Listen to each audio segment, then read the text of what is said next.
Hello students, welcome my channel Educational Hub. This is the first video of year 2023 industrial microbiology की। ये मेरी topic पे vitamin B12 पे video है। इससे पहले कि आई होप आप सभी मेरी वीडियोस को देख रहे होंगे। जो इंडस्ट्रियल माइक्रोबायोलॉजी के स्टूडेंट्स हैं जो इस टॉपिक को अभी लेके पढ़ रहे हैं प्रेजेंट में, उन्होंने इससे पहले जो मैंने सिट्रिक एसिड, इथेनॉल और SCP डाला है वो आई थिंक आप लोगों ने देखा होगा और आपको समझ भी आ रहा होगा। और आज हम इसी वीडियो में कंटिन्यू अपना स्टार्ट करेंगे विटामिन B12, उसको मैं कम्प्लीटली पढ़ाऊँगी। तो लेट्स स्टार्ट अवर वीडियो।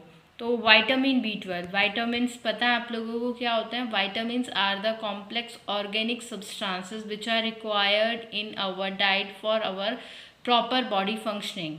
ठीक है, विटामिन आपको सब कुछ विटामिन जो आपको रेगुलर मतलब प्रॉपर अमाउंट में चाहिए थोड़ा डाइट में। एक ऐसे ऑर्गेनिक कंपाउंड होते हैं जो आपको अपनी बॉडी फंक्शनिंग के लिए चाहिए होता है। ठीक है, अब विटामिन में अगर हम देखें कुछ विटामिन को हमने क्लासीफाई किया है सॉल्यूबल के बेसिस पे। एक तो होते हैं फैट सॉल्यूबल, एक होते हैं वाटर सॉल्यूबल। तो देखो अगर वैसे विटामिन बहुत टाइप के होते हैं A B C D E के, ये सब विटामिन B में B6 B2 B12। अच्छा अगर मैं बात करूँ विटामिन की फैट सॉल्यूबल की तो A D E के और B और C वाटर सॉल्यूबल होते हैं। ठीक है, तो सबसे पहले इसका बात करते हैं हम इसकी नेम की। तो vitamin B12 is also known as cyanocobalamin. Vitamin B12 का अनदर कॉमन नेम क्या है? साइनोकोबालमाइन है। अब जैसे जैसे मैं वीडियो में पढ़ाऊंगी बताऊंगी, अगर आपके इंडस्ट्रियल माइक्रोबायोलॉजी के क्वेश्चन पेपर में क्वेश्चन आता है पूरा डिटेल में मांगता है तो आप इसकी फॉर्मेट में लिखेंगे जिस तरह मैं बताऊंगी, आप स्क्रीनशॉट ले सकते हैं। ठीक है, और इस टाइप का क्वेश्चन जैसे मैंने आपको बताया विटामिन B12 साइनोकोबालमाइन होता है, तो ये क्वेश्चन आपके लिए इंपॉर्टेंट होगा एंट्रेंस से। एंट्रेंस से इंडस्ट्रियल में इतना नहीं पूछा जाता, लेकिन जो अभी तक आप कौन सा जो प्रोडक्शन कर रहे हो उसमें आपको कैसा माइक्रो ऑर्गेनिम्स यूज़ कर रहे हो, ऐसा MCQ में कहीं भी पूछ सकते हैं। तो टॉपिक को अच्छे से पढ़िएगा। तो vitamin B12 is known as cyanocobalamin. It is a water soluble vitamin. ये वाटर सॉल्यूबल विटामिन है। B और C के जो B कॉम्प्लेक्स होता है, विटामिन B के जितने भी कॉम्प्लेक्स हैं और या विटामिन C एस्कॉर्बिक एसिड जो है वो वाटर में सॉल्यूबल हो जाता है। जनरल फार्मूला क्या है इसका मैं बताती हूँ। C63H88CON14O14P। ठीक है, कौन सा है? C63H88CON14O14P। It helps in growth and metabolism of all living cell. ये मेटाबॉलिज्म में, ग्रोथ में जितनी भी लिविंग सेल होती हैं उनमें हेल्प करता है। इसकी जो डेफिशिएंसी होती है, it's deficiency cause pernicious anaemia. अगर ऐसे अलग से कोई क्वेश्चन आपसे सपोज करो, आपसे कोई वाइवा में पूछ सकता है या आपसे किसी इंटरव्यू में पूछा जा सकता है, कहीं पे भी किसी भी उसमें क्वेश्चन पूछ सकते हैं कि इसकी डेफिशिएंसी क्या होती है, किसका कॉमन नेम क्या होता है, तो इम्पॉर्टेंट है दोनों ही। तो इसकी डेफिशिएंसी बच्चों पर्नीशियस एनीमिया होती है। Okay clear. तो विटामिन B12 का जनरल वो आपको पता लग गया। अब आ जाओ micro organism that synthesize vitamin B12। आप इसका इंडस्ट्रियल प्रोडक्शन करा रहे हो तो कौन सा विटामिन माइक्रो ऑर्गेनिज्म चाहिएगा? तो 3 बेसिकली मैंने लिखे, वैसे बहुत होते हैं 6-7 तो पता है मुझे, लेकिन मैंने अभी आपको 3 बताए। 3 में से भी एक ही आपका कमर्शियल लेवल पे करेगा। तो पहला है स्ट्रेप्टोमाइसिस ओलिवेशियस, सेकेंड है स्ट्रेप्टोमाइसिस ग्रीसियस, थर्ड है बैसिलस मेगाटीरियम और एक प्रोपाइनोबैक्टीरियम शर्मानी भी करता है, स्ट्रेप्टोमाइसिस डीनाइट्रिफिकेंस भी करता है। लेकिन आपको 1 या 2 ही याद रखने, इससे ज़्यादा नहीं याद रखने। और इस जो आप अभी इसमें पढ़ोगे जो कमर्शियल लेवल पे कर रहा है वो ये पहले वाला करेगा, streptomyces olivaceus. Industrial production of vitamin B12, industrial production करना है तो अब क्या करेंगे? ऐसे थोड़ी कि आपने कुछ मतलब कि बस ये माइक्रो ऑर्गेनिज्म लिया किसी में भी डाल दिया बन गया, नहीं। उसके डिफरेंट स्टेप्स होंगे, क्या क्या हमें फॉलो करने हैं। तो सबसे पहले आपको क्या करना है? मीडिया प्रिपेयर करना है, मीडिया प्रिपरेशन फॉर इनोक्यूलम। फिर मीडिया का प्रोडक्शन होगा।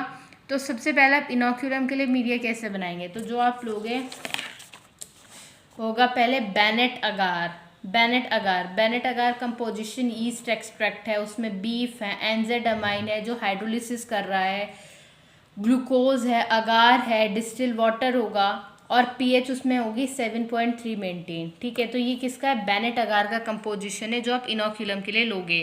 फिर उसके बाद मीडिया कैसे बनाओगे? इनोक्यूलम के लिए आपके पास बेनेट अगार हो गया। इनोक्यूलम अब आप तैयार करेंगे तो it consist of carbohydrate, protein and other material.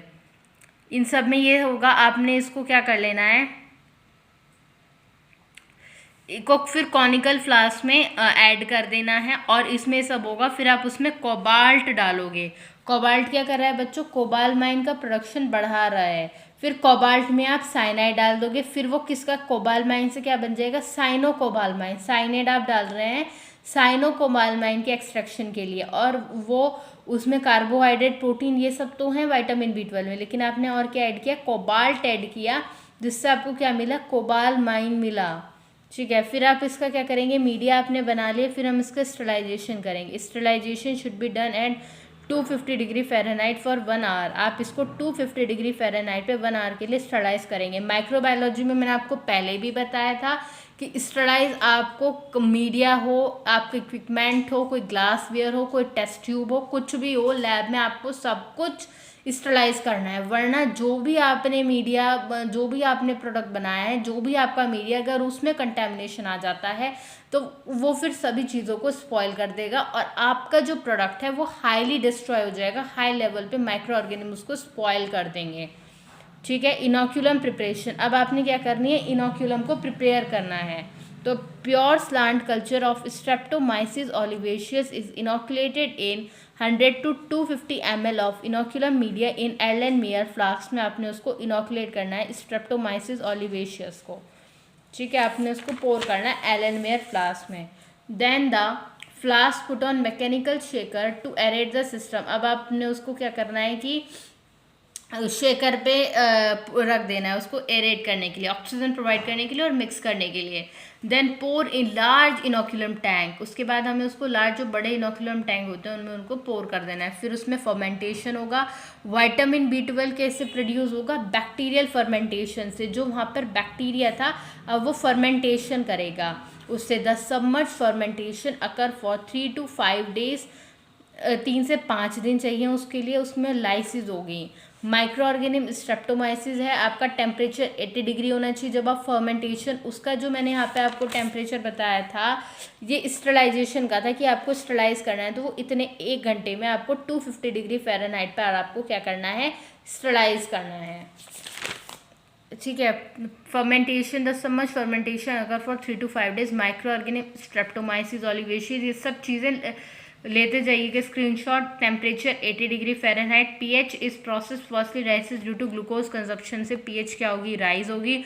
उसके बाद माइसीलियम का लाइसिस हो जाएगा तो वो क्या हो जाएगी? डिक्रीज हो जाएगा। पीएच 2 से 4 आ जाएगा। तो पीएच पहले 5 to 7 होगा, फिर कम होकर 2 से 4 पे आ जाएगा, क्योंकि क्या हो रहा है? लाइसिस हो रही है माइसीलियम का। उसके बाद एयर आपको इतनी देनी है 0.5 वॉल्यूम एयर पर मिनट। ये इसको एयर चाहिए कि एरोबिक फर्मेंटेशन प्रोसेस हो रही है ये। एंटी फॉर्मिंग एजेंट्स आप डालेंगे कि वो इसमें फॉर्म ना बन जाए, तो anti forming agents are added in the solution like soyabean oil, corn oil, silicones. ये सब हम उसमें क्या कर रहे हैं? ऐड कर रहे हैं, हम उसमें यूज़ कर रहे हैं एंटी फॉर्मिंग एजेंट्स में। ठीक है, तो आपने मीडिया प्रिपेयर कर लिया, फर्मेंटेशन कर लिया, ये सब टेम्परेचर, ऑक्सीजन, ये सब चीज़ें नीडेड हैं उसको, ये सब अपनी ग्रोथ के लिए, प्रोडक्शन मीडिया की ग्रोथ के लिए, एक्सट्रैक्ट करने के लिए कंडीशन आपको उसको प्रोवाइड करनी पड़ेगी। जो माइक्रो ऑर्गेनिज्म को डिज़ायर है, उसे इतना टेम्परेचर चाहिए, इतनी पीएच चाहिए, ये न्यूट्रिएंट्स चाहिए, ये सब चाहिए, तो आपको ये प्रोवाइड करने पड़ेंगे। इतनी ऑक्सीजन चाहिए, इतना डेज का टाइम चाहिए, तभी आपको प्रोडक्ट बनेगा। और ये सब मैंने आपको फर्मेंटेशन में बता दिया।